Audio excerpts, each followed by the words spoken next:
ఈరోజు అమలు చేసే అవకాశాలు ఉంటాయి. నేను ఆ రోజు ఏం మాట్లాడాను అనే విషయం మీకు వినిపిస్తాను. 10 నిమిషాల్లో డెలివరీ చేయాలని ఒక కండిషన్ తీసుకొచ్చారు. ఆ కండిషన్ వల్ల 10 నిమిషాల్లో ఒక పర్సన్ వెళ్ళి ఒక ఫుడ్ డెలివరీ చేయాలంటే అది ప్రాక్టికల్ గా సాధ్యం కాదు.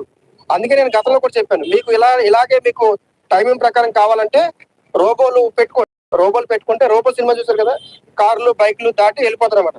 అంటే యాక్సిడెంట్ అయినా మీకేం ప్రాబ్లం లేదు. యాక్సిడెంట్ అయినా రోబోని మళ్ళీ ఆఫీస్ తీసుకొచ్చి మీరు రిపేర్ చేసుకోవచ్చు.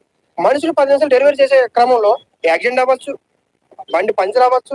10 నిమిషాలు డెలివరీ చేయకపోతే ఏమవుతుంది, ఆ కస్టమర్ ఎవరైతే ఐడియా ఉందో అతనికి రెగ్యులర్ గా రావట్లేదు, అంటే ఆర్డర్ రావట్లేదు.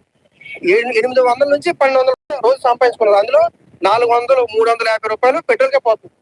వీళ్ళకి ఏ రకమైన హెల్త్ ఇన్సూరెన్స్ లేవు, ఏ ప్రమాదం జరిగినా లేదు, ఏమీ లేదు. గవర్నమెంట్ తరఫు నుంచి కూడా ఏమీ లేదు. వీళ్ళని సోషల్ వెల్ఫేర్ వర్కర్స్ గా గుర్తించాలని ఒక డిమాండ్ ఉంది.